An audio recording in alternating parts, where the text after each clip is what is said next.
Pickle, let's go to the hotline and bring in the Texas High School Football Hall of Famer and the co-host of the Emmy Award-winning High School Scoreboard Live on Fox Sports Southwest, who is abandoning us this week to go off to wild, wild West Virginia. We are joined by the Hall of Famer Craig Way. Craig, have you prepared yourself mentally to enter West Virginia? It always takes a bit of mental preparation. I can tell you that, Tap. There's something, I tend to fly commercial into Pittsburgh just so I can kind of brace myself, once I get in the rental car and head down I-79 and then you just, you go into the vortex that is the mountain near state. So I always prepare for that. We've now had a little bit of time to digest what happened in Week 5 of Texas High School Football. I know that when we were on the air on Friday night, we were talking about how it felt like there were a number of teams across the state that made statements in their big wins on Friday, and then kind of leaking into Saturday as well. Now that you've had a little bit of time to digest it, is there one team that you would identify that has stuck with you as making the biggest statement on Friday?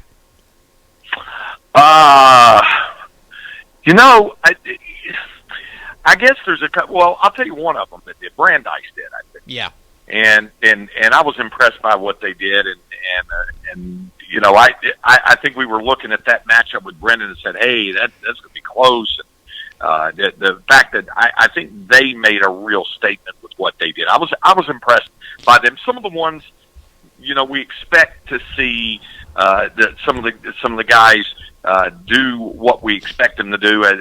Some of the same usual suspects, the Westlakes and Lake Travises of the world, who seem to have bounced back. Now, Gillis Trinity was another one, I think, yeah. And I noticed that you've got them in the rankings this week, and it'll be interesting to see what they do going forward to the Trojans. But I thought that was a nice statement made by them as well, and how they do at home and dealing with prosperity against San Angelo Central will be interesting.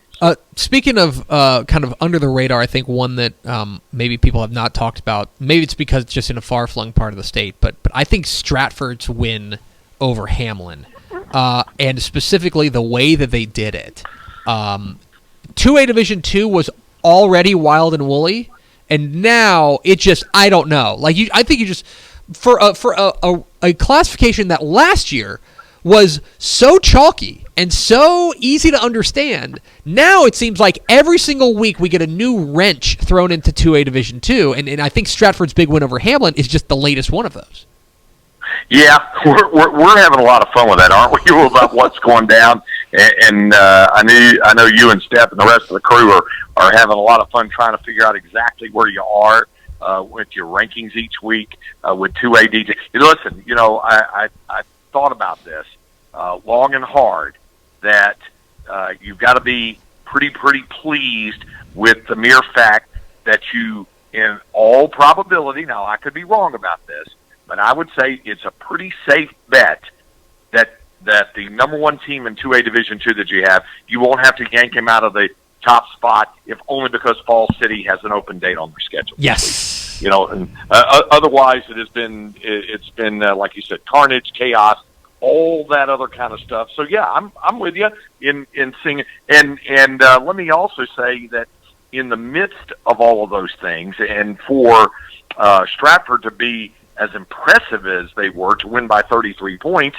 I'll give you another one. Wellington, I thought, with what they did against a really good Panhandle team, to beat them by 19 points, to put 60 on the board against them, very much impressed me. We're talking Craig Way, the Texas High School Football Hall of Famer, here on Texas Football Today. Get involved in the conversation in hashtag TF Today. All right, Craig, I'm going to give you 3 undefeated teams that are currently ranked in Dave Campbell's Texas Football's rankings, and I want to know which one of them do you think is flying the most under the radar? The most under the radar. I'll give you one in 5A, newly ranked Abilene Cooper, who's now 5-0, who was 5-0 to start the year. I will give you in 4A, Springtown. The Porcupines are ranked number 9 in Dave Campbell's Texas Football, and then I will jump down. To 2A, and I'll give you the Post Antelopes, who are 5-0. Which of those do you think are flying the most under the radar? I guess relative to where they should be flying, given their record. Yeah, I think that's the key there in talking about where they are, given the record, and also the other thing that I like to go into figuring out on some of this stuff is the district and in some cases the region that they're in, because I think that has a lot to do with it as well. Because when we think of teams flying below the radar, I know for me, the knee-jerk reaction is to automatically think, okay, are they just flying under the radar for the time being, and are we going to see the real McCoys step up, and are they going to get a dose of reality as it goes forward, or does this team, in the definition of flying under the radar, have a legitimate shot to go deep in the playoffs? Yeah. Before you can even answer that, I will tell you this. I think the team of the ones you mentioned that is most quote-unquote flying under the radar is Springtown. Yes. If for no other reason, you've got two other unbeatens, and we know all about Decatur and what they're capable of, and Gainesville. Gainesville may be the most flying under the radar of there, but you didn't ask Gainesville. You asked Springtown. So I would say of the ones you mentioned, probably Springtown. I love how this thing is going to continue to simmer and percolate for a little bit longer here, since the entirety of 4AD1 District 4 is taking a powder this week, since they're taking the whole week off. But I probably would say the Porcupines, but we'll find out enough about them soon enough when they first play Gainesville and then play Decatur. It's Craig Way, the Texas High School Football Hall of Famer, joining us on Texas Football Today. Let's, of course, check in with our favorite district, 13-5A Division 2, which... Am I wrong to be really fired up about Eastview and Brenham? I am. I feel like this game has a chance to be really fun, and if you want to talk about, Matt Stepp and I have tried to coin the phrase, a game where you figure out, do they have the juice? We'll find out about Eastview this week against Brenham. This feels like a really big game that I think, because maybe there's so many big games across the state, we'll talk about those next, but it feels like this one may be flying under the radar. Probably because of, I like to call it the crazy mixed-up world of 13-5AD2, the stuff that can happen in that district. Remember last year, Tep, Brenham and Eastview played a 35-34 game. Yeah. And Brenham won it, and it was a heartbreaking loss for Eastview, but it opened the door, as we like to call them, for the expansion team, for Leander Glenn to kind of slip in and do what they needed to do to get into the race to win it. And maybe that's happening for Weiss this year. That was pretty impressive, not just for beating Bastrop, but and handing them their first loss, but to do it in the manner in which they did. And so I think that was pretty good. And that's a pretty important game that the two newbies, Weiss and Glenn, are playing this week. So they're all 1-0 in the district, but Eastview and Brenham is going to be the one where the microscope lands, I think, to see how that goes out at Birkelbach Stadium this Friday. And finally, we'll give you 3 games. It's a great week of games across the state. It's really for a week with a ton of bye weeks, a ton of open weeks, I should say. By the way, is the entire city of San Antonio going on vacation this week? San Antonio, San Antonio and El Paso, they're just meeting in Midland just to hang out. I'm going to give you 3 games that I think are huge mega matchups. You can only pick one to attend. Is it a top 10 matchup in 6A between Southlake, Carroll, and Denton Geyer?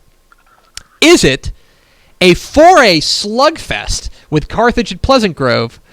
Or is it one of the biggest games we've seen in Beaumont in years, Beaumont Westbrook and Beaumont United? Which one are you picking? I know which one you're picking. Because you're all about the Beaumont. I love that game so much. I mean, you are all about Beaumont. You're so much into Beaumont. You love Leave It to Beaver only because Ward Cleaver's actor's name was Hugh Beaumont. You love you some Beaumont this week. I really do.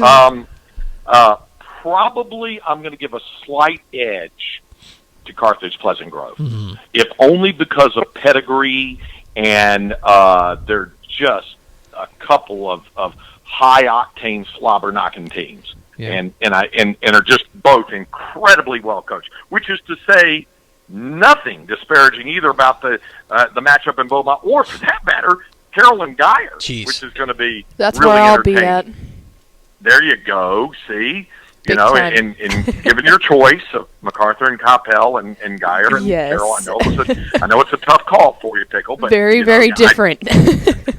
I would say that Carroll and Geyer is probably the leaner there.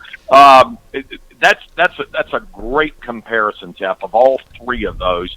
Backed into a corner and told I could only make one.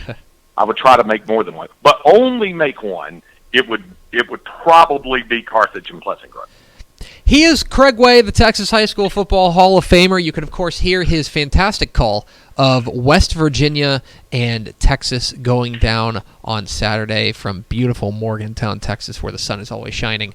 Craig, safe travels, my friend. We will try to hold down the fort for you on Friday. I will think of you when I'm having breakfast at Tudor's Biscuit World in Morgantown on Saturday morning. The favorite one to get there is what's called the Politician. It has eggs, cheese, and a big hunk of bologna in it. Oh, my God. Craig, safe travels, my friend. All right, you got it. There he goes. Craig Way, the Texas High School Football Hall of Famer, joins us every Tuesday here on Texas Football Today, off to Morgantown to watch the Longhorns and the Mountaineers in a Big 12 showdown. So appreciate his time.